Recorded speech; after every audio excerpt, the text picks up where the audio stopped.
لا حول ولا قوة إلا بالله العلي العظيم.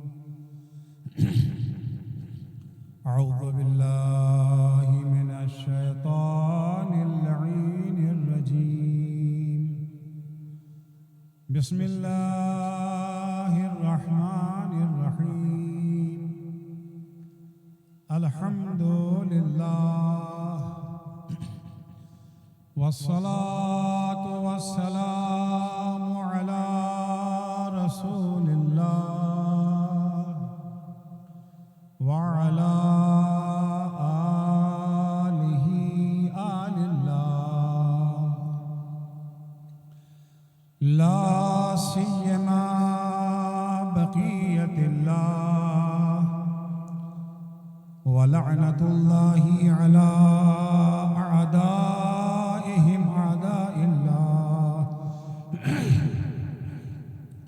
من يومنا هذا إلى لقاء الله. أما بعد فقد قال الله: لقد أرسلنا رسلنا بالبينات وأنزلنا معهم الكتاب والميزان ليقوم الناس بالقسط. صلوات پڑھیں گے محمد و آل محمد.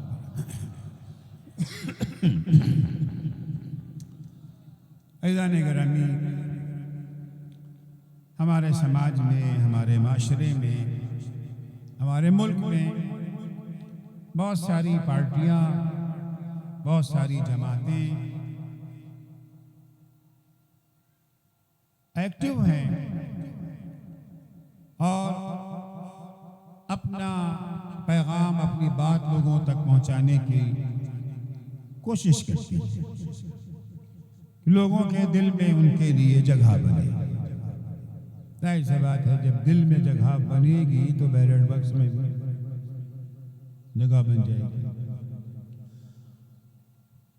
وہ پارٹیاں جو واقعا سنجیدہ ہوتی، کچھ پارٹیاں ایسی ہوتی وقتی طور پر بن جاتی ہیں، کوئی خاص ان کا مقصد، لیکن بعض پارٹیاں واقعا اپنے منصوبوں میں، اپنے مقاصد میں سنجیدہ ہوتی. جو پارٹیاں سنجیدہ ہوتی ہیں وہ اپنا منشور ضرور پیش کرتی ہیں، کم از کم چناؤ کے وقت پیشی کر دیتی ہے.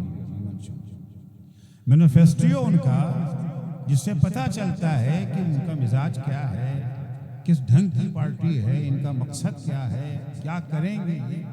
یہ ساری باتیں منشور میں بیان ہیں.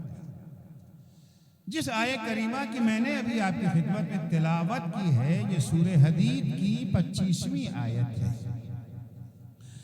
اگر میں اس آیت کو قرآن کا منشور کہوں تو غلط ہے. یہ قرآن مجید کا منشور ہے جو ایک آیت میں اللہ نے بیان کر دیا. معجزہ یہی تو ہے نا قرآن کا. اس میں اللہ جل شانہ نے اسلام کا مزاج بھی بیان کر دیا. کچھ کا مزاج استبدادی ہوتا ہے، کچھ کا مزاج جمہوری ہوتا ہے. الگ الگ ہیں. بعض افراد وہ ہیں جو میں نے کہہ دیا بس وہی اٹل، کوئی دلیل نہیں، بس میں نے کہہ دیا. اب مجھے بیٹھے بیٹھے شوق ہوا کہ میں نے کہا آج اس وقت دن نہیں رات.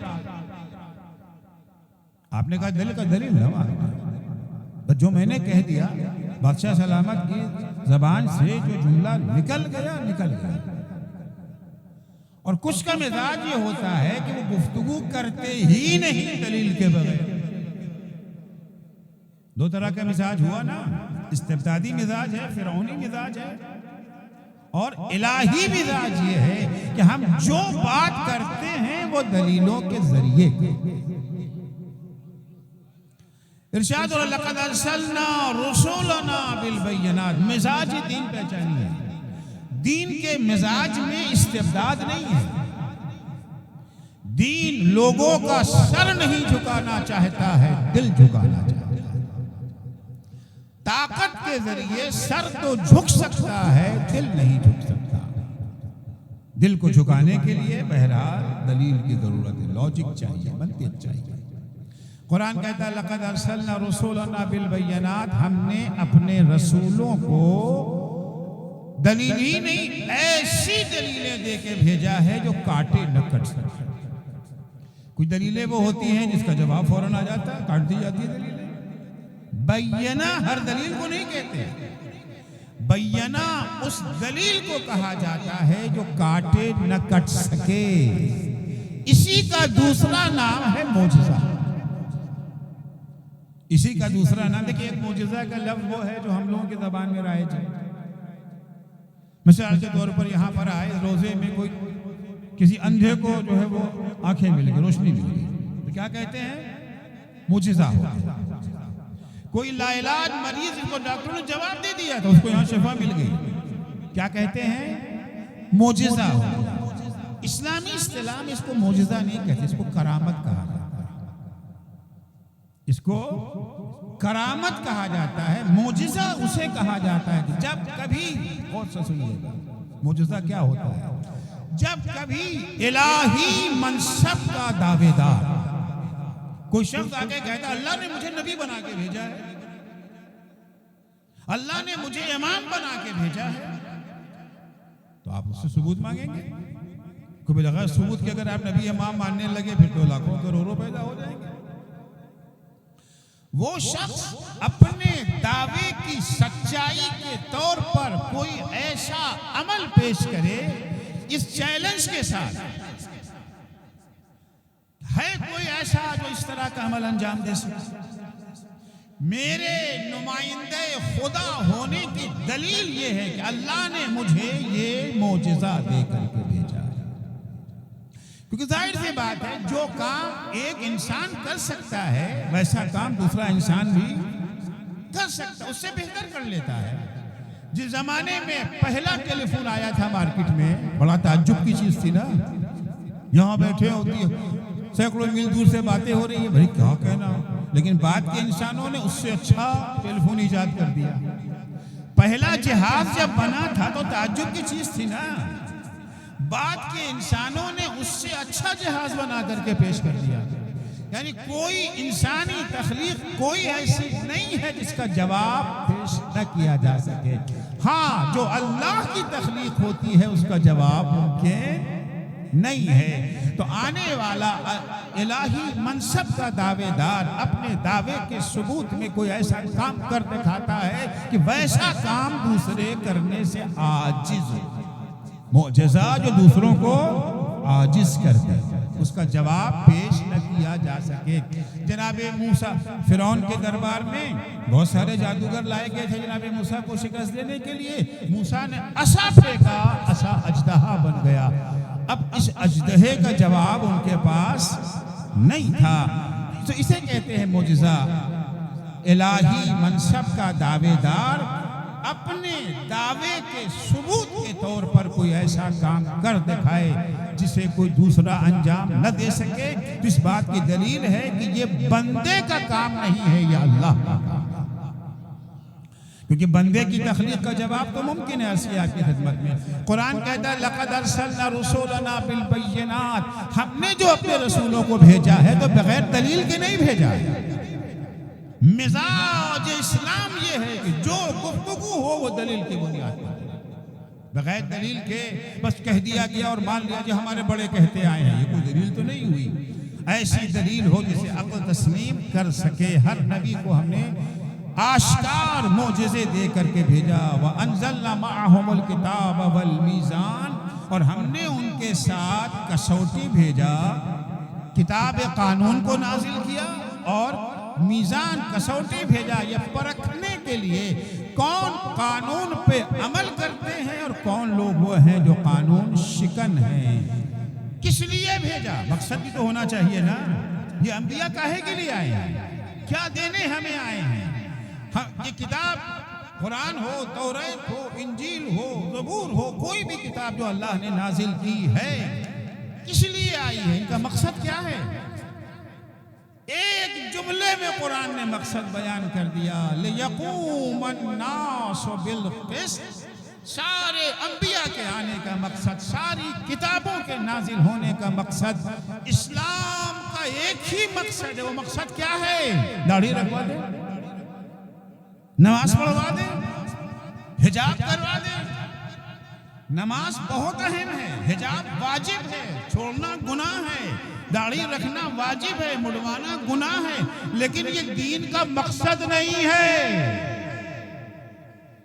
اگر نمازیں پڑھ لیا تو دین کا مقصد نہیں پورا ہو گیا، روزہ رکھ لیا تو دین کا مقصد نہیں پورا ہو گیا، داڑھی رکھ لیا تو دین کا مقصد نہیں پورا ہوا، پردہ کر لیا تو دین کا مقصد نہیں پورا۔ ہاں، بے پردگی حرام ہے، داڑھی منڈوانا حرام ہے، نماز چھوڑ دینا حرام ہے، لیکن داڑھی مقصد دین نہیں۔ مقصد دین کیا؟ ایک جملے میں قرآن نے کہا لِيَقُومَ النَّاسُ بِالْقِسْطِ۔ مقصد اسلام یہ ہے کہ سماج میں عدل قائم ہو جائے۔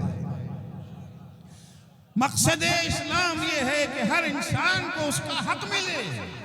مقصد اسلام یہ ہے کہ معاشرے میں، سماج میں کوئی کسی کے حق سے کھلواڑ نہ کرے۔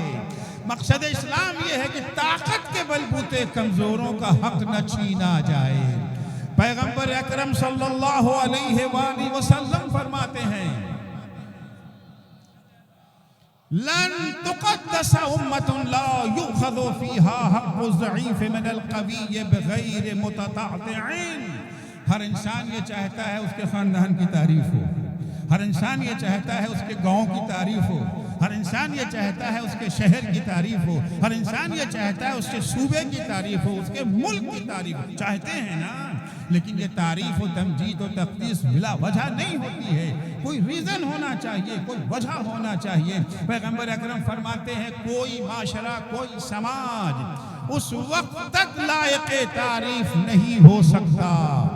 لائق تعریف ہونے کے لیے سڑکوں کا اچھا ہونا کافی نہیں ہے، بجلی 24 گھنٹہ آ جائے اچھی بات ہے، مگر یہ لائق تعریف ہونے کے لیے کافی نہیں ہے۔ چمچماتی ہوئی گاڑیاں سڑک پہ دوڑتی رہیں اچھی بات ہے، لیکن لائق تعریف ہونے کے لیے کافی نہیں ہے۔ حضور فرماتے ہیں کوئی قوم، کوئی سماج، کوئی معاشرہ اس وقت تک لائق تعریف نہیں ہو سکتا جب تک کہ اس میں یہ صفت نہ پیدا ہو جائے کہ وہ سماج میں کمزور ترین انسان بھی معاشرے کے طاقتور ترین انسان سے اپنا حق بغیر لقمت زبان حاصل کرے۔ اگر سماج میں بہوبلیوں کی حکومت ہے، اگر سماج میں طاقتوروں کی حکومت ہے تو وہ جو چاہے کر لے، کمزور تو بیچارہ FIR لکھوانے کی بھی ہمت نہیں کرتا، کہیں ایسا نہ ہو الٹے ہمیں کو بند کر دے۔ اس ملک میں، اس معاشرے میں، سماج میں چاہے کتنی ہی اچھی سڑکیں بن جائیں، بجلی کا کتنا ہی اچھا انتظام کیوں نہ ہو جائے، وہ لائق تعریف نہیں ہو سکتا ہے۔ قابل تعریف تبھی ہے جب سماج میں عدل قائم ہو جائے۔ تو مقصد اسلام کیا ہے؟ سمجھ میں آیا؟ کون سا معاشرہ اسلامی معاشرہ کہلانے کا حقدار ہے؟ کون سا سماج محمدی، علوی، حسینی سماج کہلانے کا حقدار ہے؟ اسی سماج کو ہم حسینی کہہ سکتے ہیں، اسی معاشرے کو ہم علوی اور محمدی معاشرہ کہہ سکتے ہیں جہاں عدل قائم ہے۔ لیکن اگر نمازیں پڑھی جا رہی ہیں، روزے رکھے جا رہے ہیں، قرآن کی تلاوتیں ہیں، مجلسیں ہو رہی ہیں، صبح سے شام تک مجلسوں کا سلسلہ جاری ہے، مگر جو چیز نہیں ہے وہ عدل و انصاف ہے، حقدار کو اس کا حق نہیں مل رہا ہے، تو وہ معاشرہ علوی معاشرہ، حسینی معاشرہ، اسلامی سماج کہلانے کا حقدار نہیں ہے۔ تو عزیز و قرآن کی اس آیت میں نے عرض کیا کہ اسے اسلام کا منشور کہیں تو غلط نہ ہوگا۔ مقصد اسلام عدل کا قیام ہے۔ طریقہ کار کیا ہے؟ ڈنڈے کے زور پہ نہیں، دلائل کے ذریعے، بینہ معجزات کے ذریعے سے۔ اللہ نے ہر نبی کو معجزہ دے کر کے بھیجا، جیسا نبی تھا ویسا معجزہ تھا۔ بعض انبیاء وہ تھے جن کی نبوت کیا تھی؟ محدود علاقے میں تھی۔ بعض انبیاء وہ تھے جن کی نبوت وقتی تھی، وہ زمانہ ختم ہو گیا، ان کی شریعت، ان کی نبوت ختم ہو گئی۔ اگر نبی کی نبوت وقتی تھی تو اس کا معجزہ بھی وقتی تھا، اگر نبی کی نبوت ابدی تھی تو اس کا معجزہ بھی ابدی ہونا چاہیے نا۔ بھائی آج کے زمانے میں تو ہمیں دلیل چاہیے کہ نہیں چاہیے؟ وہ 1400 سال پہلے دلیل دی تھی، وہ 1400 سال پہلے والوں کے لیے تھی، ہمارے لیے کیا؟ آپ دیکھیں جناب موسیٰ کا معجزہ کیا تھا؟ عصا کا اژدہا بن جانا۔ جناب عیسیٰ کا معجزہ کیا تھا؟ بیماروں کو شفا دے دینا، اندھوں کو روشنی دے دینا، مردے کو زندہ کر دینا۔ ہمیں یہ بتائیے جناب موسیٰ کا عصا اژدہا بنتا تھا یا بن رہا ہے؟ بنتا تھا۔ جناب عیسیٰ مردوں کو زندہ کرتے تھے یا کر رہے ہیں؟ کرتے تھے، اب نہیں نہ ہے۔ تو جناب موسیٰ کی نبوت تھی ہے نہیں؟ جناب عیسیٰ کی نبوت تھی ہے نہیں؟ اور ہمارے نبی کی نبوت تھی یا ہے؟ اور قیامت تک رہے گی، لہذا معجزہ بھی ایسا ہو جو قیامت تک باقی رہے۔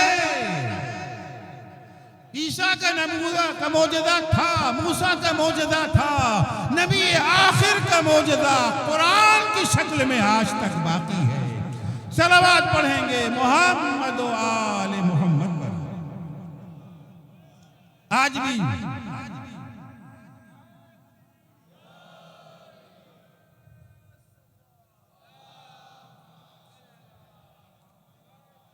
سب سے بڑا معجزہ جو حقانیت نبوت محمدی کی دلیل ہے، سب سے بڑے معجزے کا نام کیا ہے؟ قرآن مجید۔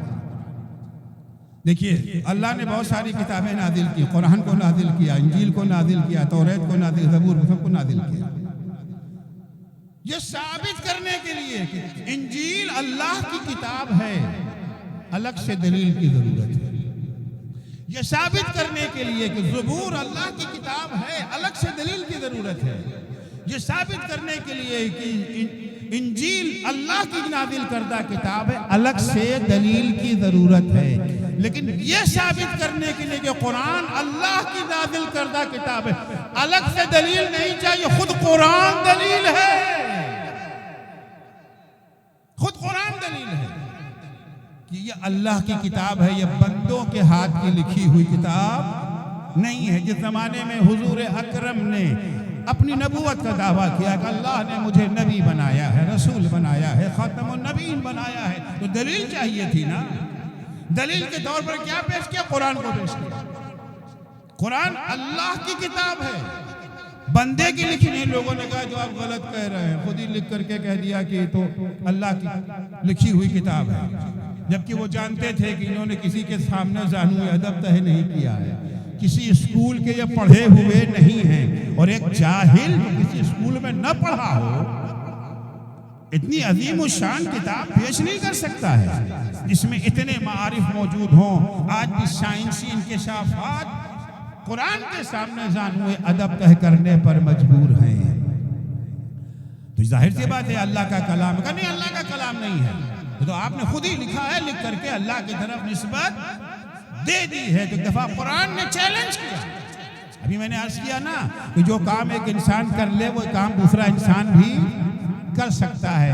ٹیلی فون ایک نے بنایا، اس سے اچھا ٹیلی فون بن گیا، جہاد بنایا، اس سے اچھا جہاد بن گیا، ٹی وی بنایا، اس سے اچھا ٹی وی بن گیا، مائکرو فون بنایا، اس سے اچھا مائکرو فون بنانا اور بنتا ہی جا رہا ہے دن بدن۔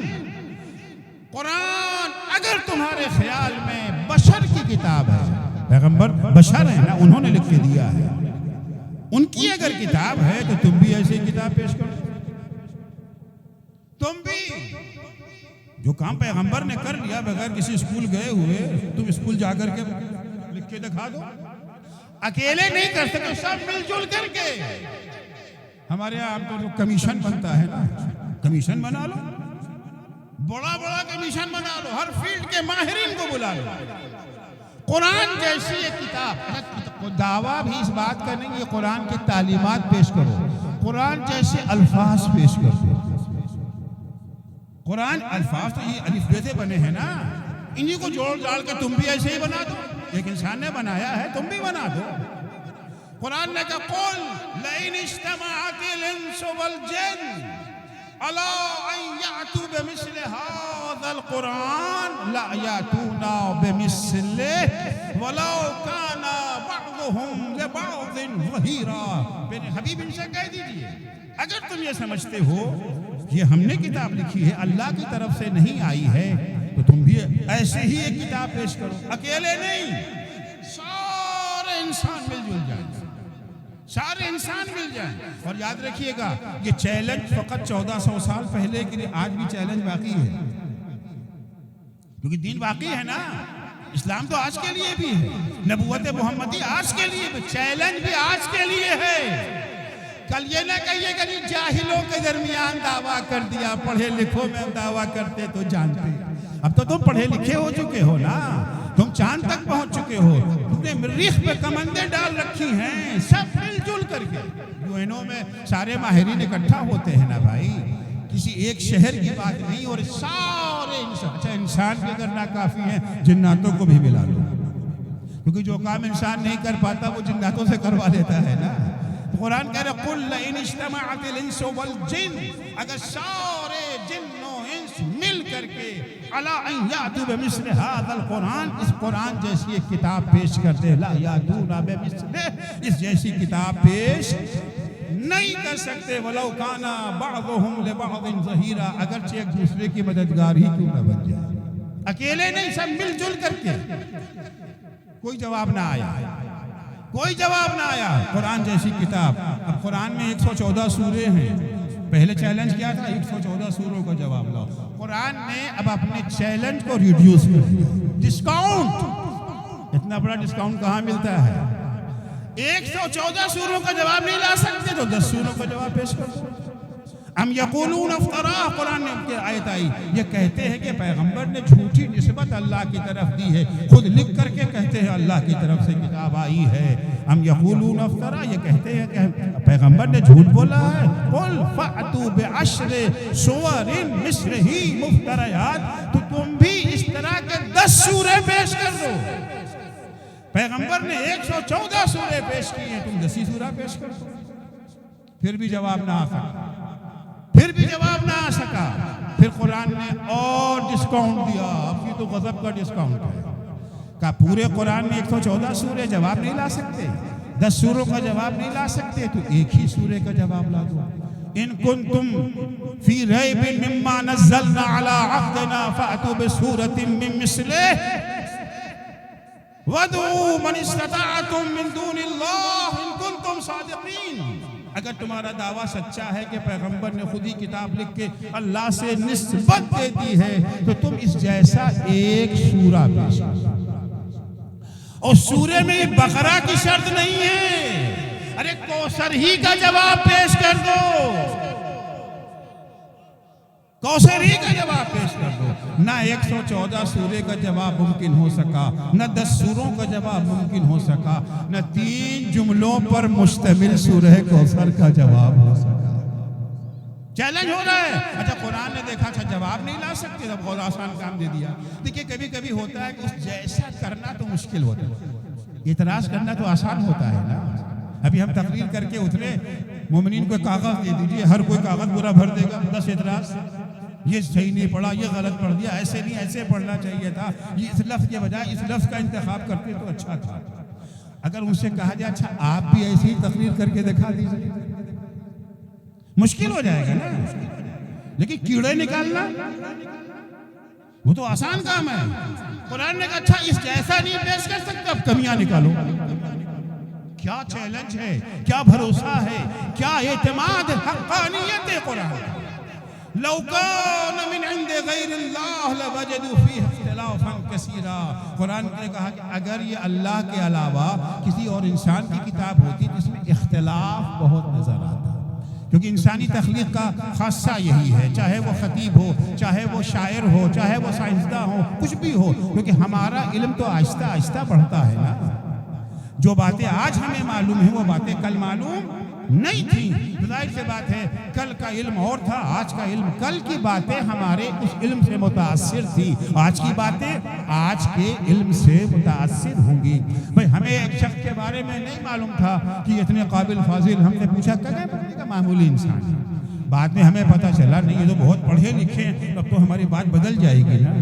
اگرچہ بعض لوگ کہتے ہیں کہ مرد کی زبان تو ایک ہوتی ہے، مشہور ہے نا کہ مرد کی زبان ایک ہوتی ہے. ہمارے استاد نے کہا کرتے تھے مرد کی زبان دو ہوتی ہے. مرد کی زبان دو ہوتی ہے. ہم نے ایک شخص کے بارے میں کل کی معلومات کے مطابق ایک رائے قائم کی تھی. آج معلومات بدل گئی تو رائے بدلے گی کہ نہیں بدلے گی؟ مرد وہ نہیں ہے جو اپنی غلط بات پہ اڑ جائے. مرد وہ ہے جو اپنی غلط بات کی تلافی کرنے کے لیے صحیح بات کا لوگوں کے سامنے اعتراف کرے. وہ مرد ہوتا ہے. ہمت کی بات تو یہی ہے نا کہ میں کل جو میں نے کہا تھا وہ غلط تھا، کیونکہ ہمارا علم بڑھتا رہتا ہے. ہمارا علم تدریجی علم ہے، لیکن پروردگار کا علم، ہمیں جو باتیں کل نہیں معلوم تھی آج معلوم ہوئی. کل ہم جاہل تھے آج عالم ہو گئے، لیکن پروردگار کل بھی عالم تھا، آج بھی عالم ہے، کل بھی عالم رہے گا. اس کا علم تدریجی نہیں ہے، وہ تمام علوم کا مالک ہے، لہذا اس کا نظریہ بھی نہیں بدلے گا. بڑا آسان کام تھا، چلو اختلاف دکھا دو، اختلاف بھی نظر نہیں آیا. پھر قرآن نے تیسرا چیلنج کر دیا اور آسان کر دیا. دیکھیے ہم میں سے کوئی کتنا ہی بڑا خطیب ہو، ادیب ہو، شاعر ہو، کوئی شاعر یہ دعویٰ نہیں کر سکتا کہ ہمارے شعر میں ایک لفظ بھی تبدیل نہیں کیا جا سکتا. پورا دیوان اٹھا کے دیکھ لو، ایک لفظ بھی ایسا نہیں ہے جو بدلا نہ جا سکے، یا ایک لفظ بھی ایسا نہیں ہے ہمارے بیان میں جو نامناسب ہو. ایک ہوتا ہے غلط، ایک ہوتا ہے نامناسب. دونوں میں فرق ہے. غلط تو نہیں ہے لیکن نامناسب، اس سے بہتر الفاظ استعمال کیا جا سکتا ہے. اب قرآن نے آ کے دعویٰ کیا، اگر تمہارا خیال یہ ہے کہ قرآن اللہ کی کتاب نہیں ہے، انسان نے کتاب لکھ کر کے پیش کیا ہے، اس میں کوئی نامناسب لفظ دکھا.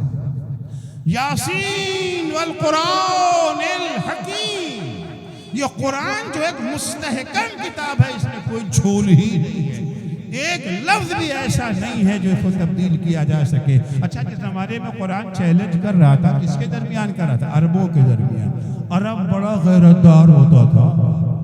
ہاں، اس کی شان پہ ذرا سا دھبا آ جائے تو جان دے سکتا تھا آن کی خاطر.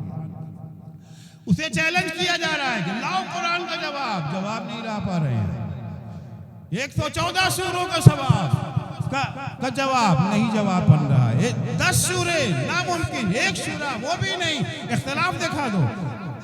عرب بیکار نہیں بیٹھا تھا، پورے سر جوڑ کے بیٹھے تھے. ان کا بھی کمیشن بنا تھا، کمیشن بنا دیے گا. سارے بڑے بڑے قرآن ادیب اس میں اکٹھا ہے.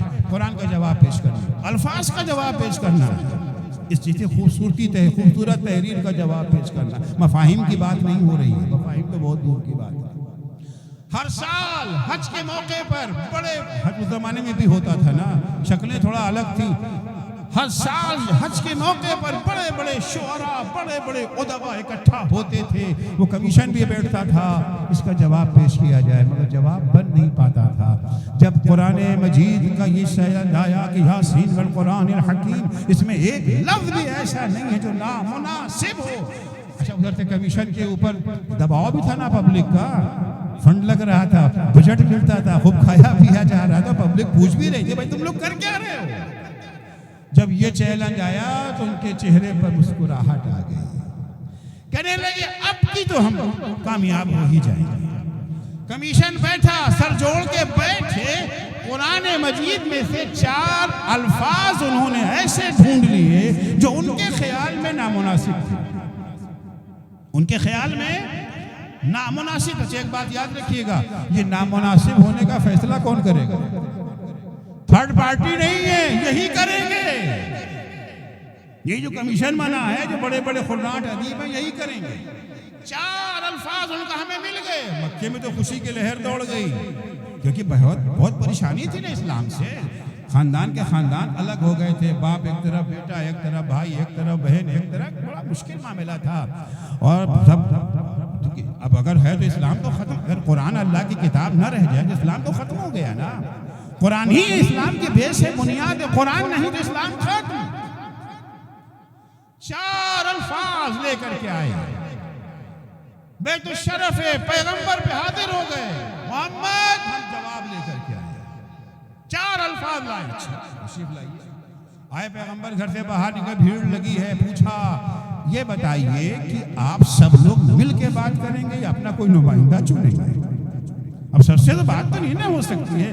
ہاں بات تو صحیح ہے، ایک نمائندہ چنا، سب سے بوڑھا خراٹ، سب سے بڑا آدمی، اسے چن لیا کہ یہ فیصلہ کرے گا۔ خیر وہ پیغمبر آئیے تشریف لائیے، پیغمبر کے گھر میں تشریف لائے وہ بھائی۔ تو بہرحال عربوں کا ایک طریقہ تھا، تہذیب تھی کہ جب کوئی مہمان آتا تھا تو اس کے احترام میں کھڑے ہو جاتے تھے، اور جب میزبان بیٹھ جاتا تھا تو مہمان جوابی احترام میں کھڑا ہوتا تھا۔ یہ ان کی تہذیب تھی، آج بھی کم و بیش موجود ہے۔ جب وہ آیا، وہ بوڑھا خراٹ جب آیا، پیغمبر اس کے احترام میں کھڑے۔ اس کے بعد جب پیغمبر بیٹھ گئے تو وہ جوابی احترام میں کھڑا ہوا۔ جب وہ بیٹھ گیا تو پیغمبر پھر کھڑے ہو گئے۔ اب جوابی احترام میں اس کو بھی کھڑے ہونا پڑا تھا، پیغمبر جوان ہے۔ جب وہ بیٹھ گیا تو پیغمبر پھر کھڑے ہو گئے تیسری مرتبہ بوڑھا کھڑا تو ہوا مگر کمر پکڑے ہوئے، کراہتے ہوئے، کہتا یا محمد۔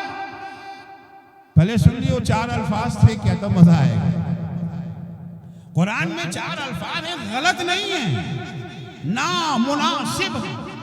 ہر زبان میں ہوتا ہے کہ بعض الفاظ ایک زمانے میں رائج ہوتے ہیں، بعد میں وہ متروک ہو جاتے ہیں۔ سرہانے میر کے آہستہ بولو، ابھی وہ روتے روتے ٹک سو گیا ہے، تو ٹک غلط نہیں ہے، مگر آج اس کو استعمال اگر شاعر صاحب استعمال کر دے تو ہنسیں گے نا لوگ، ٹک کیا لگا دیا، کیا تک تھا اس ٹک کا۔ پیغمبر 4 الفاظ کیا لے کے آئے؟ کہا کبار، قرآن میں کبار آیا ہے۔ پہلے کبار استعمال کرتے تھے، اب کبار کی جگہ کبیر کا استعمال، یہ نامناسب ہے۔ قرآن میں آیا ہے عجاب، عجاب صحیح ہے، استعمال ہوتا تھا، مگر اب عجاب کی جگہ پر عجیب استعمال ہوتا ہے۔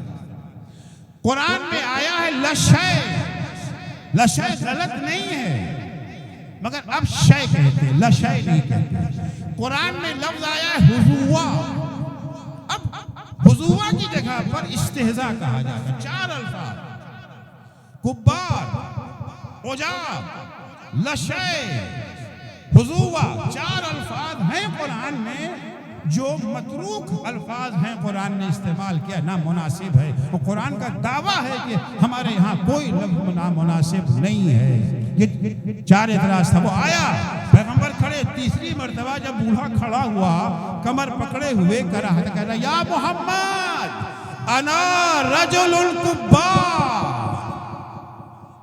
اتتخذنی حضوا ھذا منک لشیء عجاب۔ اے محمد، میں بوڑھا انسان ہوں، کیا تم میرا مذاق اڑا رہے ہو؟ تم جیسے صاحب خلق عظیم سے یہ تو بڑی عجیب شے ہے۔ پورے قرآن سے 4 لفظ لے کر کے آئے تھے، یہ متروک ہو چکے ہیں، اب استعمال نہیں ہوتے۔ اعجاز قرآن دیکھیے، انہی کی زبان پر ایک ہی جملے میں 4 الفاظ سمیٹ کے آ گئے۔ صلوات پڑھیں گے محمد و آل محمد پر۔ برسوں کی محنت پیغمبر کی ایک اٹھک بیٹھک میں ختم ہو گئی۔ قرآن، اللہ، آج کوئی کتاب دنیا میں ایسی نہیں ہے جو اپنی حقانیت کا ثبوت اپنے ساتھ لے کر کے چلے۔ ہر کتاب اپنے ثبوت کے لیے الگ کی دلیل کے محتاج، سوائے قرآن۔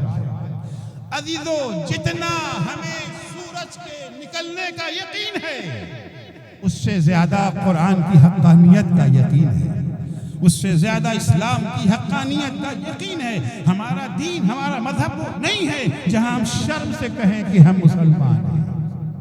ہاں، یہ اور بات ہے کہ ہمارے اعمال ہمیں شرمندہ کر رہے ہوں، ہمارے اعمال ہمیں شرمندہ کر رہے ہوں، لیکن ہمارے دین کی بنیادیں، ہمارے مذہب کی بنیادیں وہ ہیں جہاں ہمیں کسی قسم کی شرمندگی کی ضرورت نہیں ہے۔ وقت نہیں رہ گیا ہے، نماز کا وقت قریب آ رہا ہے، ہمیں ختم کرنا ہے اپنی گفتگو کو۔ بات بہت کچھ عرض کرنا تھی، لیکن بہرحال وقت کا خیال رکھنا ہے۔ لَقَدْ أَرْسَلْنَا رُسُلَنَا بِالْبَيِّنَاتِ وَأَنزَلْنَا مَعَهُمُ الْكِتَابَ وَالْمِيزَانَ۔ یقیناً ہم نے اپنے رسولوں کو بھیجا ہے، کیا ہے مزاج، کیا ہے رسولوں کا؟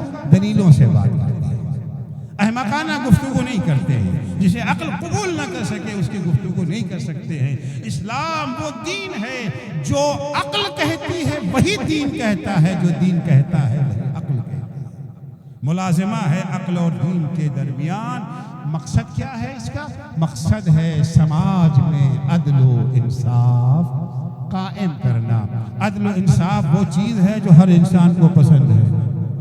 ارے عدل تو ظالموں کو بھی پسند ہے نا، ان کے ساتھ اگر ظلم ہو جائے تو بلبلا اٹھتے ہیں، ہے نا؟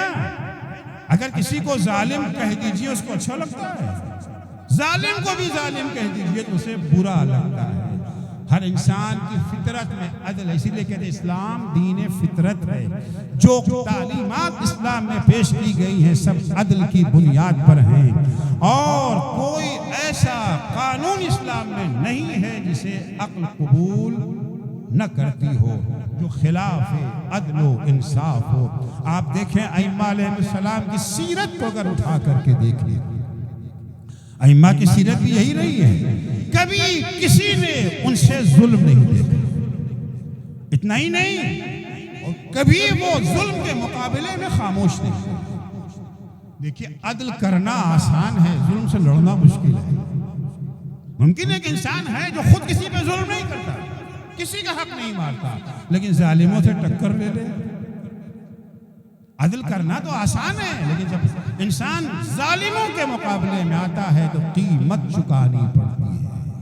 ہمارے ہاں جتنی بھی شخصیتیں گزری ہیں، چاہے ان کا تعلق خواتین سے ہو یا ان کا تعلق مردوں سے، چاہے وہ صنف قوی ہو یا صنف نازک ہو، ہر ایک نے عدل بھی قائم کیا ہے اور ظلم کے مقابلے میں کھڑی کی ہے۔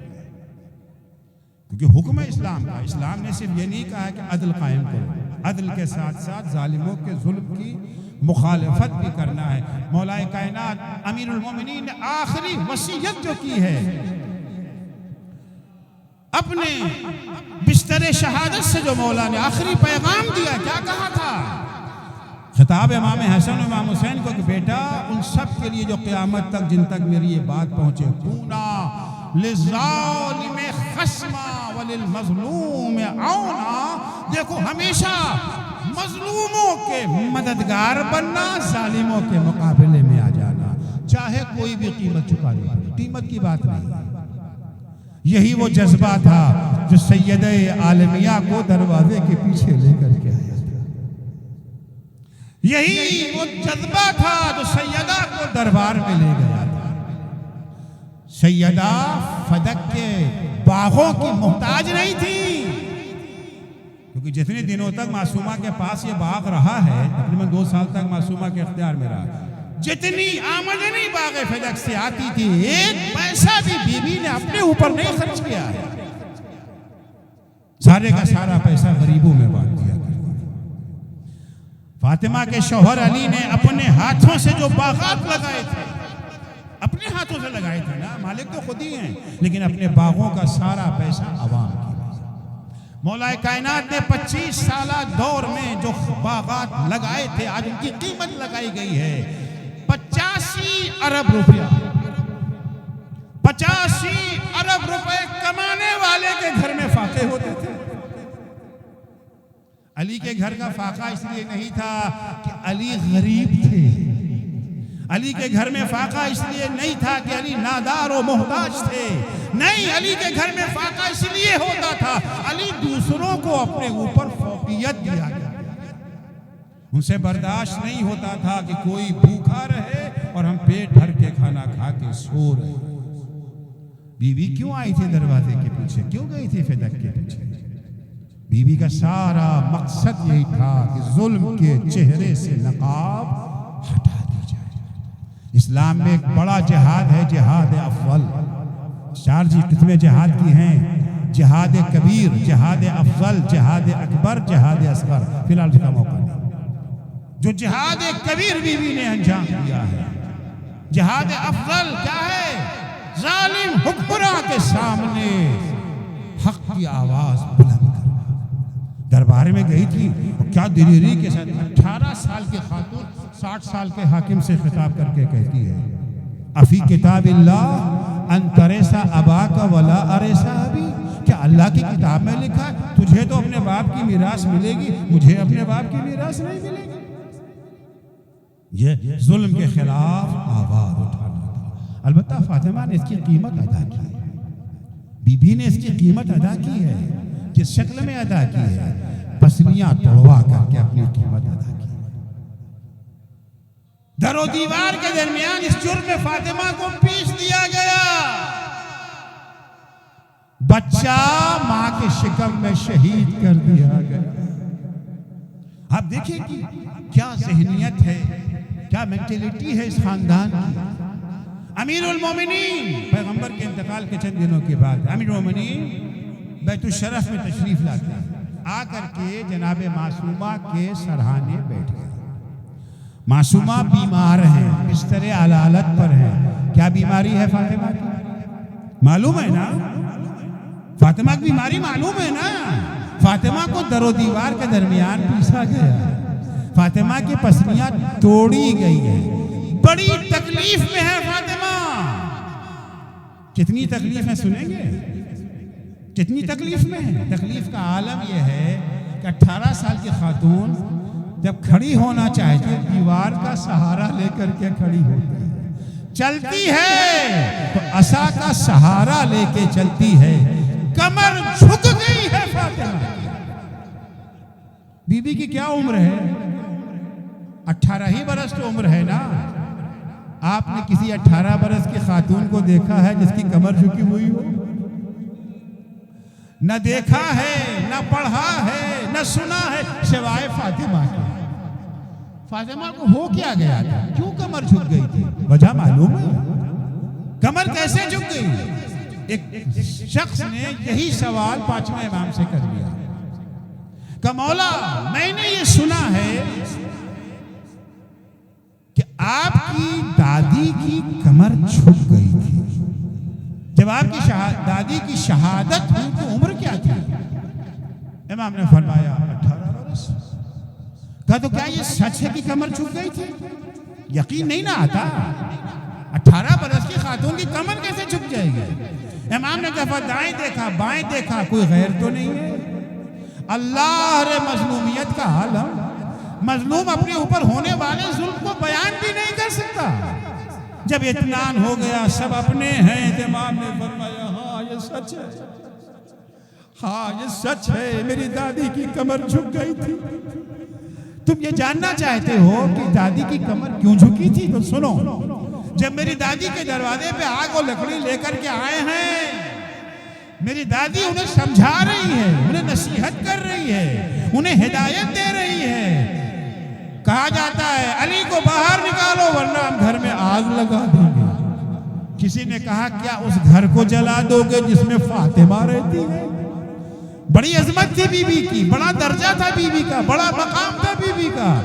جواب دیا گیا وَإِن رہا کرے ہم گھر میں آگ لگا دیں گے۔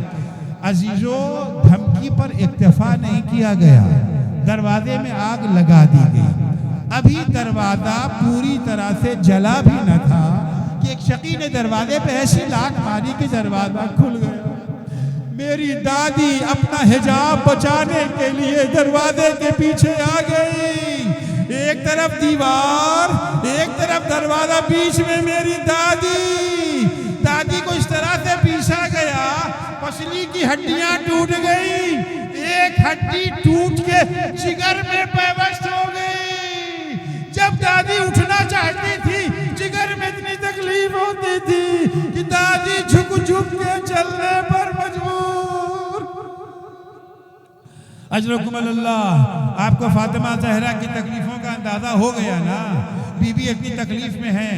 عزیزو جب خواتین کسی تکلیف میں ہوتی ہیں، شوہر جب گھر آتا ہے اپنا دکھڑا اپنے شوہر سے بیان کرتی ہیں، لیکن فاطمہ نے اپنی تکلیف علی سے بیان نہ کی۔ فاطمہ نے تو علی کو یہ بھی نہ بتایا کہ میری پسلیاں ٹوٹی ہوئی ہیں، وہ تو غسل دیتے وقت علی کو پتا چلا۔ بس فاطمہ نے ایک سوال کیا، علی میں نے سنا ہے آپ کو لوگوں نے سلام کرنا چھوڑ دیا ہے، علی کہتے فاطمہ اتنا ہی نہیں کہ لوگوں نے مجھے سلام کرنا چھوڑ دیا، اب میں سلام کرتا ہوں کوئی میرے سلام کا جواب بھی نہیں دیتا۔